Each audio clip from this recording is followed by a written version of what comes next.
Niloloko ba talaga siya o hindi lang niya natanggap na may standard na sinusunod sa store? Ganito raw magsilbi ng isang fast food branch ng medium 16-ounce soft drink. Payag kami kasi alam namin na kapag no ice, ibig sabihin ay extra soda. At hindi ito marketing issue, operation issue to. Appealing to authority, yung ginagamit mo sa social media. Tratado ka ba?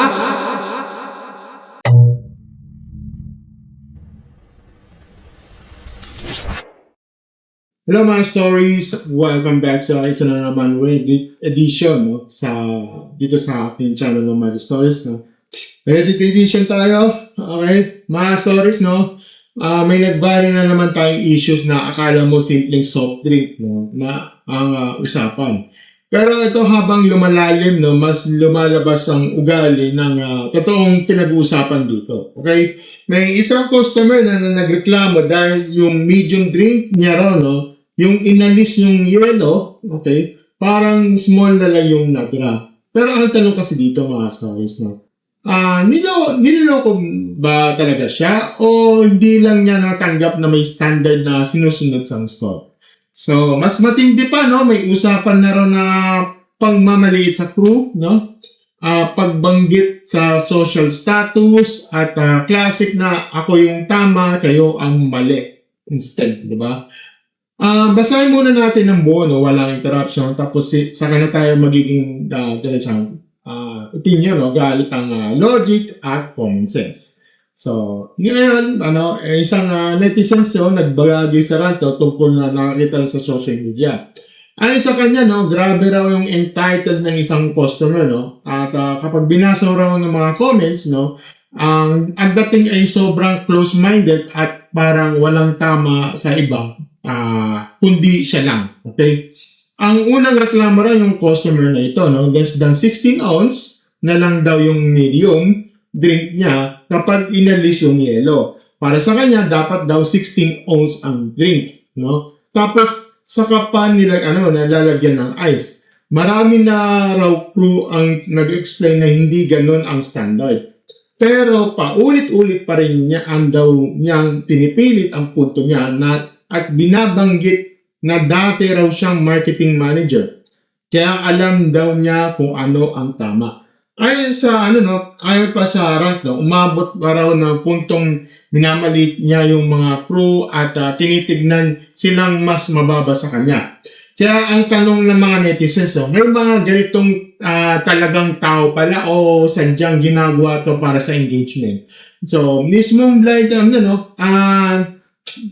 mga stories, so hindi ko babanggitin itong kung sinong taong ito. Kasi ayaw kong gamitin itong sa aking platform for the, parang gagamitin nyo for clout itong taong ito. Okay?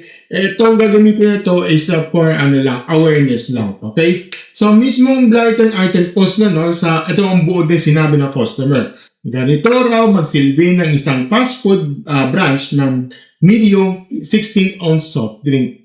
Kapag tinanggal raw ng yellow, ang makukuha mo ay mas malapit na sa small drink kaysa sa medium na binabayaran mo. Para sa kanya, ang binabayaran ng customer ay yung advertised size ng drink, hindi yung cup na puno ng yellow. Dagdag pa niya, nasa lumaraw raw yung experience dahil nung in-erase niya yung concern, naging sarcastic daw ang crew at ipinilit na standard ng daw yun dahil calibrated ang dispenser. Tinawag pa niya ng pansin ng kumpanya na tinanong kung chine-check ba nila ng franchise branches kung maayos ba ang training ng employees sa customer service at kung alam ng mga to ang tamang product standards at maayos sa pagkikipag-usap sa customers. Sa dulo, no, sinabi niya na dapat pagbutihin ng branch at training at kumuha ng mga taong marunong sa trabaho at marunong rumispeto sa customer. So, sa comments naman, no, maraming netizens na nagsabi na calibrated daw talaga ang machines na abnormal lang yung ganyan ang amount kapag walang ice. Hindi ra porque sinabi mo no ice ay automatic pupunuin ang baso hanggang labi. No? May ilang pang nagsasabi na kung gusto mong respetuhin ka, dapat mag-research ka rin muna bago mag-post kung kulang ang content, ang context, diba? May isa naman nagsabi ng ang laki raw ng issue para sa isang ounces na soft drinks, no? At sobrang entitled ng dating. Dagdag pa niya, no? Magkaiba ang marketing at store operations, no? Kaya hindi raw pwedeng iwagayway ang lumang job title na para yun na agad ang final authority sa branch policy. So, may mga dating fast food workers na nag-comment na standard talaga silang sinusunod. At kapag lumagpas sila roon para lang mapagbigyan ang customer, sila pa ang mapapagalitan, madodocument o posibleng masuspend. Okay? May nagsabi rin yung kung may concern, may mas mabuting sa manager agad ito i-address, no? O director sa company para sa pamamagitan ng survey or QR code sa receipt, no? Dahil madalas ang crew ay nadadamay kung kahit sumusunod lang naman sa patakaran. May iba naman na nagsabi na gusto na ng customer na sariling rules, no? Baka mas mabuti pang ibang store na lang bumili kaysa na mag-atake ng crew online. Okay? Sa kabuuan ng comments, no, mas malaki ang kakampi ng workers at nagsabi na mas malaking problema ito ay hindi lang yung soft drinks. So, hindi yung paraan sa pagtrato ng taong nasa frontliners. Okay. Okay, ito, diretso tayo mga stories. No? Bago na natin yung aking opinion dito. Ito ang aking video. Medyo hindi kasi ako hindi ako former store crew, hindi ako yung parang crew ng mga McDo, Jollibee o Chowking Hindi ako kasi ako ay crew ng na IT store, computer technician ako ng isang computer isang computer shop noon yung natutog, di ba? Tapos natin akong office worker, ganito encoder, ganito. Okay, pero pagdating sa mga store sa mga service ko, hindi ako experienced. Pero master, ang sa akin lang is itong ginagawa ko tong video na to is for the awareness at gagamitin ko to as logical at common sense. Yun lang yun. Okay? So, yun, simulan na natin. Una, common sense muna. Ang size ng cup at ang actual liquid na makukuha mo sa hindi laging pareho, lalo na kung ang serving standard ay may kasamang ice. Okay? Sa maraming fast food setup, calibrated ang machine based sa standard serving. Ibig sabihin, kung ang medium ay design na may regular ice level, hindi ibig sabihin na kapag sinabi mong no ice, dodoble o dadami agad ang soft drink para mapuno ang baso. Hindi ganyan gumagana ang standard operations. Pangalawa, kung totoong naging sarcastic ang crew, mali rin yun. Dapat maayos ang tono, malinaw ang paliwanag, at professional ang sagot. Ito ang mahalaga. Kung ang problema ka sa attitude ng crew, iakyat mo sa manager o sa official customer support. Okay? Huwag mong agad gawing public content ang ordinaryong empleyado na malamang susunod lang din sa system na hindi niya siya ang gumawa. Pangatlo, at ito yung pinakamatinding punto ko dito. Kapag pinasok mo ang usapang tax bracket o pagmamaliit ng trabaho ng crew, talo ka dito. Bakit? Doon mo mapapakita, Doon mo mapapakita na hindi na ito tungkol sa customers' rights. Ito tungkol sa ito tungkol na ito sa ego. Sa totoo lang, mas nakakababa ng pagkatao ng manghamak ng taong nagtatrabaho ng marangal kaysa sa makakuha ka ng kulang na mga ounces ng soft drinks. Pangapat, yung ex-marketing manager, itong tinutukoy ko dito, yung ex-manager card, kumbaga, hindi yan automatic panalo. Okay. Respect the past experience. Pero marketing is not the same as day-to-day branch operations. Hindi porket na dating position ka, pwede mo nang i-override ang current store policy. Especially kung dekada na ang lumipas, hindi sapat ang title para sabihing mali lahat ang nasa ground. Okay? Panglima, tigilan na natin ng linyang customer is always right. Okay? Hindi po lahat ng oras, not anytime. Okay? Not all the times. Ang customers deserve respect.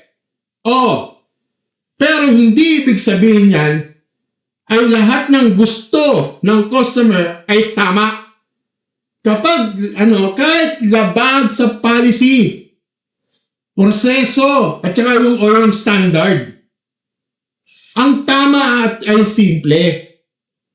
Respectful customer, respectful staff, yun lang yun. Okay? Panganim, may tamang paraan sa pagrereklamo. Kung concern mo na isang size, itanong mo ng maayos. Humingi ka ng manager. Alamin mo ang official ng no ice policy. Kung hindi ka pa rin satisfied, gamitin mo ang receipt survey, hotline, email, o customer care channel. Okay? Yun ang tamang proseso. Hindi yung idadaan mo agad sa social media para maghanap ka ng kakampi. No? Habang crew na naman ang unang masusunod dito. Okay? Ginagawa mo kasi appealing to authority yung ginagamit mo sa social media. Traktado ka ba? Pampito, huwag nating ikabot ang masamang asal sa mental health nang walang basayan. Hindi dahil entitled ng isang tao, may pinagdadaanan na agad ang mental health. Minsan, ang totoo lang mali talaga ang ugali. At mas okay na tawagin natin itong sa tamang pangalan. Entitlement, kayabangan, at kawalan ng respeto. Okay? Sa totoo lang, hindi soft drink ang pinakamalaking issue rito Isang ounces lang yan. Ang mas malaking problema ay yung mindset na kapag may pera ka, may darating position ka. May dating position ka o may platform ka online. Feeling mo, pwede ka nang maliitin ang mga crew na nagtatrabaho ng maayos. Okay? Kung gusto mo na maganyang serbisyo, maging maayos ka rin ng customer. Kung gusto mo ng respeto, magsalita ka na rin na may respeto. Kung gusto mo ng solusyon, dumaan ka sa tamang proseso. Diba? At kung may mali man talaga ang branch policy na yan, kumpanya ang dapat sumagot doon. Pero ang crew, hindi sila dapat gawing punching bag ang ego kahit sino. Diba? Diretsa na para sa akin. Mas mabigat ang bao ng ugali kaysa sa kulang na soft drink. Pero bago tayo magtapos, mga stories. Okay? Meron kasi siyang depensa. Ito yung tanong, tama ba ang dinispense na amount? Kung 12 ounce yung yellow at 4 ounce yung dinispense yung machine, mapupunuin ng baso, di ba? So, payag ka ng ganong klaseng 16 ounce ang bibigay sa'yo? Sandali mas, Okay. Yes, katulad ng sinabi ko, hindi ako hindi ako service crew, hindi ako, yung parang, hindi ako galing sa Jollibee, McDo, or Chowking, KFC, or something. Pero gagamitin ko ang logic, analysis, at saka yung common sense. Hindi po 4 ounce lang ang laman ng 16 ounce na cup na walang yelo. Sa industry, standard ng fast food, kapag sinabing 6 ounce cup, ang volume niyan ay kasama ang ice. Kapag inalis ang yelo, ang matitira ay nasa 10 to 12 ounce nung actual liquid. Hindi po yan bababa sa 4 ounce. Masyadong exaggeration yan. Ito kasi yung reality check. Calibrated volume. Ang machine ay nagsiset ng dispense na sapat na syrup at tubig para sa lasa na sakto. Sakto ha? Kapag hinaluan mo ng yelo. Kung pupunuin, yan hanggang labi. Yung parang elite niya, na walang yelo, magbabago ang cost ng inventory ng store. Diba? Yan ang iniiwasan doon. Number 2, yung business standard. Saan ka nakakita ng negosyo na medium na walang yelo ay dapat maging kasing dami ng large na may yelo? Hindi ka bumili ng 16 o sa purong soft drinks. Bumili ka na ng medium mere big serving. At saka yung number 3, yung payag ka ba question. Ang sagot ko ay oo. Payag kami kasi alam namin na kapag no ice, ibig sabihin ay extra soda. Kung gusto mo ng 16 ounce na purong liquid, bumili ka ng 500 ml ng bote sa convenience store, sakto yun. Walang yelo, walang reklamo yun. Okay? Ganun lang yun. Kasi, minsan pinapairan lang ng mga value for money sa maling paraan eh. Akala natin, kapag nawawalan tayo ng crew sa kampanya, wise tayo. Pero ang totoo, nagmumukha lang tayo hindi marunong umintindi sa Standard Operational Procedures o SOP. At hindi ito marketing issue, operation issue to. Hindi sa lahat, character issue. Kung ang 4 ounce na kulang sa paningin mo ay sapat na dahilan para hiyain ang minimum wage earners.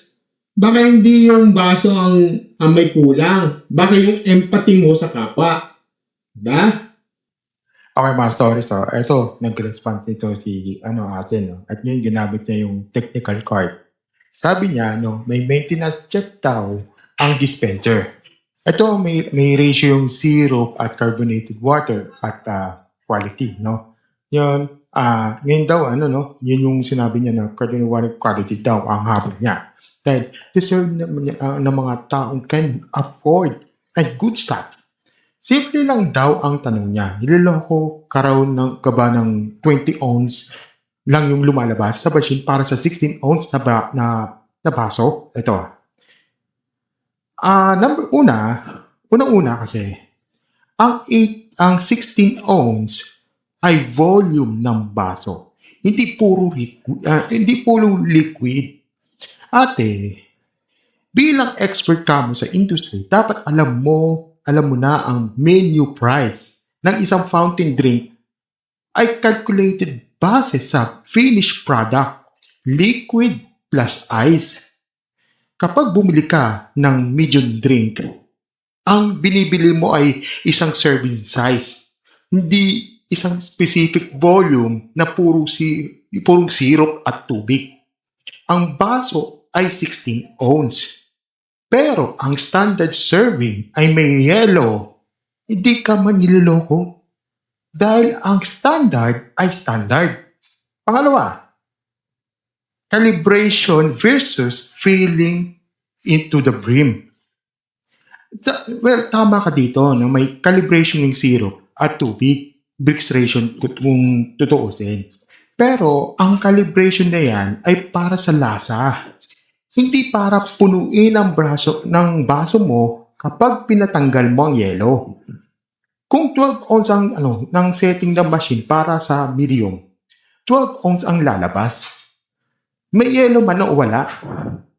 Ang gusto mo kasi mangyari, i-override mong crew ang calibration para lang mapuno ang brush ng baso mo. Ang tawag dun, inventory loss. Pangatlo, yung can't afford mindset. Dito tayo ng pinaka-off na ng sinabi mo eh. People deserve the good stuff when they can afford it. Ate, ang soft drinks sa fast food ay hindi luxury good. Pare-pareho ang presyo niyan. Para sa lahat. Bakit? Kailangan ipagdiinan na can afford ka? Kung can afford ka talaga, hindi ka mag-aamok ng counter para sa 4 ounce na kulang sa soda. Ang taong tunay na can-afford, hindi nangihiya sa crew para sa barya-baryang halaga ng asukal at tubig. Ito, pangapat, McDo needs to focus on quality. Quality ba ang tawag sa pinipilit ng crew na labagin ng store standard? Ang quality sa fast food ay consistency. Ibig sabihin kung ano ang nakuha ni Juan and Pedro, yun din ang nakuha ni Pedro sa Makati. Kung bibigyan kanila ng extra liquid dahil lang nag-demand ka, yun ang maling quality control dahil hindi na consistent ang serving.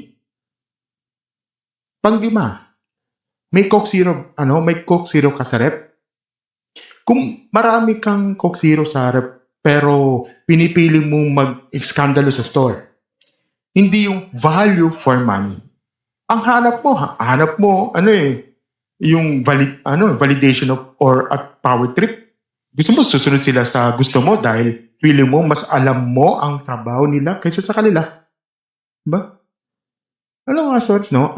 Ito ang article dito, no? Ang tunay na kaalaman hindi ginagamit para mang-api. Kung alam mo ang technicalities ng soda dispenser, dapat alam mo rin na crew na walang power at baguhin ng calibration ng machine para lang sa isang baso mo. Ang value for money ay hindi laging nasa dami ng nakuha mo. Dapat kapayapaan din yan ang isip at sa respeto mo sa kapwa. Ate, kung ang soft drinks nauubos at naiihirin yan. Pero yung record mo yan naging matapobre ka sa internet, yan ang tatagal. Ganun lang yun. Kaya mga stories, no? Ano ang take nyo rito? Tama ba ang customer? Tama ba ang crew? O may dapat ayusin ng magkabilang side? Comment down below. No? Pero civil tayo, ha?